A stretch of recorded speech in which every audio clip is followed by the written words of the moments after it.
प्यारे छात्र छात्राओं, हमने विभक्ति में प्रथमा विभक्ति का एक वचन बहुवचन पढ़ लिया है और षष्ठी विभक्ति का एक वचन और बहुवचन हमारा पूर्ण हो गया है। ये तीनों लिंगों में स्त्रीलिंग, पुल्लिंग और नपुंसक लिंग में पूरा हुआ।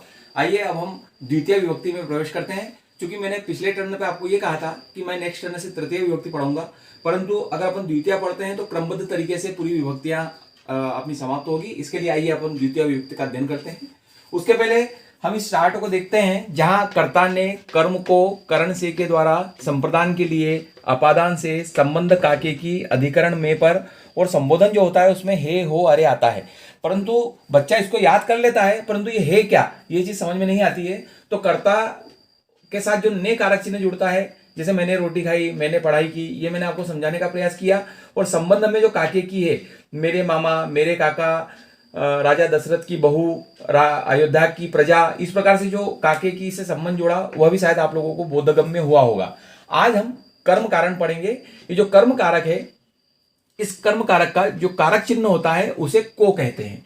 जैसे मैं गांव को जाता हूं, मैं विद्यालय को जाता हूं, या मैं महिला घड़े को भरती है, इस प्रकार से जो भी को, जहां भी को का उच्चारण होगा वहां हम इस चीज को पढ़ेंगे। आइए अब हम यहां देखते हैं, थोड़े से उदाहरण लाया हूं मैं। बालकः विद्यालयः गच्छति, सचिवः कार्यालयः गच्छति, जनकः देवालयः गच्छति, छात्रः छात्रावासः गच्छति, कृषकः ग्रामः गच्छति। अब देखिए यहाँ द्वितीय का प्रयोग कैसा होगा। अब बालकः विद्यालयः गच्छति, ये तो कोई वाक्य रचना हुई नहीं, तो हम क्या करेंगे, विद्यालय को हम द्वितीय प्रथमा में बदल देंगे तो ये हो जाएगा विद्यालयम। तो बालकः विद्यालयम गच्छति। उसी प्रकार सचिवः कार्यालयम गच्छति, जनकः देवालयम गच्छति। ये प्रथमा विभक्ति द्वितीय विभक्ति में कन्वर्ट हो रही है ना। छात्र छात्रावास गच्छति, तो क्या हो जाएगा बेटा, छात्र। अरे बेटा आपको समझ में आ रहा है ना, हाँ एक बार जोर से बोलो, वेरी गुड। छात्र छात्रावासम गच्छति, कृषकः ग्रामं गच्छति, तो ये हो जाएगा ग्रामम। अब देखिए, बालकः विद्यालयं गच्छति, सचिवः कार्यालयं गच्छति, जनकः देवालयं गच्छति, छात्रः छात्रावासं गच्छति और कृषकः ग्रामं गच्छति। तो विद्यालयम, कार्यालयम, देवालयम, छात्रावासम, ग्रामम, जहां भी ऐसे वाक्य हैं वहां समझ लेना द्वितीय विभक्ति है। अब हम अगर इसके प्रश्न पूछना चाहेंगे कि कौन कहां आता है, अगर हम ऐसा प्रश्न पूछना चाह रहे हैं तो बहुत सरल है। देखिए यहां लिख दीजिए कुत्र। कुत्र का अर्थ होता है कहां, ठीक है ना बेटा। अब देखिए प्रश्न कैसा बनेगा, बालकः कुत्र गच्छति, तो उत्तर हो गया बालकः विद्यालयं गच्छति। सचिवः कुत्र गच्छति, सचिवः कार्यालयं गच्छति। जनकः कुत्र गच्छति, जनकः देवालयं गच्छति। छात्रः कुत्र गच्छति, छात्रः छात्रावासं गच्छति। और कृषकः कुत्र गच्छति, कृषकः ग्रामं गच्छति। कितना सरल है ना बेटा। ये द्वितीय विभक्ति का प्रथमा और द्वितीय विभक्ति का एक वचन अब समाप्त हुआ। अब इधर आ दिए। अब मैंने यहाँ गच्छति क्रियाएं ली थी, यहाँ कुछ क्रियाएं बदल दी। महिला घटः नयति, क्या हो जाएगा उसका, नयति यानी लाना, तो महिला घटम नयति, महिला घड़े को लाती है। भक्तः गणेशः अर्चति, तो गणेश में द्वितीय विभक्ति हो जाएगी तो गणेशम हो जाएगा, तो भक्त गणेश की अर्चना करता है। गर्दवः भारः वहति, गर्दव वे जानते हो बच्चों, गर्दव यानी होता है गधा। गर्दवः भारम वहति, वहति यानी लाना ले जाना, जो गधा है वो भार को लाता ले जाता है। अब चटका जलम पिबती, अब आप बोलेंगे साहब आपने तो यहाँ की जगह जलम कर दिया, जल लिखना था। तो मैं आपको बता दूं कि जलम, फलम, ग्रहम, पुस्तकम, कमलम, ये जितनी चीजें हैं ये नपुंसक लिंग में होती है। और नपुंसक लिंग की द्वितीय विभक्ति में माँ आता है, इस माँ आता ही है, तो और प्रथमा में भी माँ आता है। तो ये जलम जो है वो प्रथमा में लिखा है, द्वितीय भी एक जैसी रहती है, क्योंकि नपुंसक लिंग की प्रथमा और द्वितीय एक जैसी चलती है। जैसे जलम जले जलानी, जलम जले जलानी। और तृतीय विभक्ति से समस्त नपुंसक लिंग पुल्लिंग जैसे चलते हैं विभक्तियों में। तो चटका जलम पीवती, तो कोई चेंज नहीं होगा, वही चटका यानी चिड़िया जल पीती है। शुक फलम खादती, तोता जो है वो फल खाता है। अब यहाँ एक बात ध्यान रखिएगा, जब तुम और मैं वाली बात आती है तो जो क्रिया है वो हमेशा ती नहीं लगती है, यहाँ सी हो जाती है। त्वम गृहं गच्छसि, तुम घर जाते हो। और अहम पुस्तकम पठामि, यहाँ पठामि, यहाँ मी जुड़ जाता है, ऐसा ध्यान रखिएगा ना।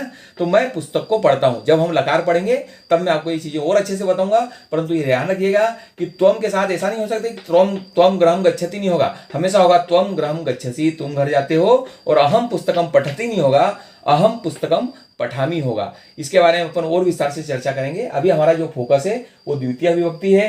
तो घटम, गणेशम, भारम, जलम, फलम, ग्रहम, पुस्तकम, विद्यालयम, कार्यालयम, देवालयम, छात्रावासम और ग्रामम, ये सब द्वितीय विभक्ति के उदाहरण है। आइए अगले उदाहरण देखते हैं। प्यारे छात्र छात्राओं, मजा जब आएगा जब ताली दो हाथ से बजेगी। अगर मैं यहाँ से कुछ समझा रहा हूं तो आप अपनी पुस्तक को लेकर उसका अभ्यास करें, ताकि जो जानकारी यहाँ से दी जा रही है वो आपके पुख्ता रूप से आपके मानस पर छा जाए।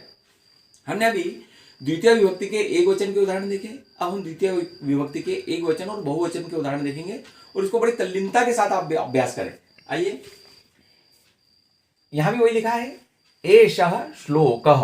तो एक डायग्राम बना रखा है जिसमें क्रियाएं लिखी है, पठती, पठन्ति, पठसी, पठत, पठामी, पठाव। ये समस्त क्रियाएं एक वचन और बहुवचन की है। जैसा कि मैंने आपको बता दिया था कि हम जो द्विवचन है वो बाद में बहुत सघनता से उसका हम अध्ययन करेंगे। तो एषः श्लोकः पठति, तो यहाँ सबसे पहले तो गलती क्या है कि श्लोक का में कन्वर्ट हो जाएगा म में। तो एषः श्लोकम पठति, ये श्लोक पढ़ता है। सह पाठम पठति, ये भी पाठा पाठम में परिवर्तित हो जाएगा, तो सह पाठम पठति। एषा गीतां पठति, सा पुस्तकम पठति। ठीक है, क्लियर हो ना? श्लोकम, पाठम, गीताम, पुस्तकम में द्वितीय विभक्ति है और पठति के साथ हमने जोड़ा है। अब जैसे कि मैंने अभी पीछे बताया था कि त्वम ग्रंथ है, तो त्वम ग्रंथम क्या आएगा? यहाँ आएगा पठति, पठसी, पठामी में क्या आएगा? पठसी आएगा। वेरी गुड, त्वम ग्रंथम पठसी, क्योंकि त्वम के साथ हमेशा पठसी लगता है। और अहम निर्देशम पठामी, मैं जो हूं निर्देशनों को पढ़ता हूं, और ये सी यहां आएगा और बाकी समस्त चीजें इस पठती से जुड़ती जाएंगी। और जब हम बहुवचन का इसमें प्रयोग करते हैं तो आता है एते मंत्र। तो ये मंत्र तो मंत्र में परिवर्तित हो जाएगा। तो एते मंत्रम पठन्ति, ते काव्यम पठन्ति, एताः संगीत विद्याम पठन्ति, ताः रामायणम पठन्ति। ठीक है, तो मंत्रम, काव्यम, संगीत विद्याम, रामायणम, इनमें सब में द्वितीय विभक्ति लगी है और ये सबको हम पठन्ति के साथ जोड़ते हैं। परंतु यूयम जो है, जिस प्रकार से एषः, एते एक वचन बहुवचन है, सह, ते एक वचन बहुवचन है, एषा, एताः एक वचन बहुवचन है, सा, ताः एक वचन बहुवचन है, वैसे ही त्वम का जो बहुवचन होता है वो यूयम होता है। तो यूयम विषयम पठत, क्योंकि त्वम के साथ जब पठसी जुड़ता है तो यूयम के साथ पठत जुड़ता है। तो वैसे ही अहम निर्देशम पठामी, तो अहम का जो बहुवचन है बेटे वो होता है वयम। तो वयम संस्कृतम पठामः, हम सब संस्कृत पढ़ते हैं। तो मंत्रम, काव्यम, संगीत विद्याम, रामायणम, विषयम, संस्कृतम। है ना, आपको ये चीज पता लग रही होगी या ये कुछ फंडा पता लग रहा होगा कि जब भी म का उच्चारण होता है वहां द्वितीय विभक्ति होती है। तो ये पूरी जो सही जोड़ी है ये द्वितीय विभक्ति के लिए बनाई गई है और आप इसका अलग क्रिया लेकर अभ्यास करेंगे, ऐसा मैं विश्वास करता हूं। आइए अगली क्रिया देखते हैं।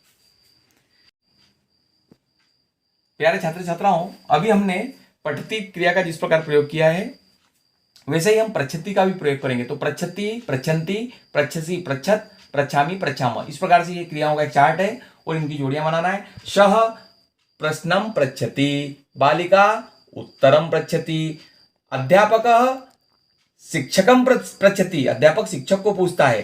पुत्री जननीम पृच्छति, जो पुत्री है वो माता को पूछती है।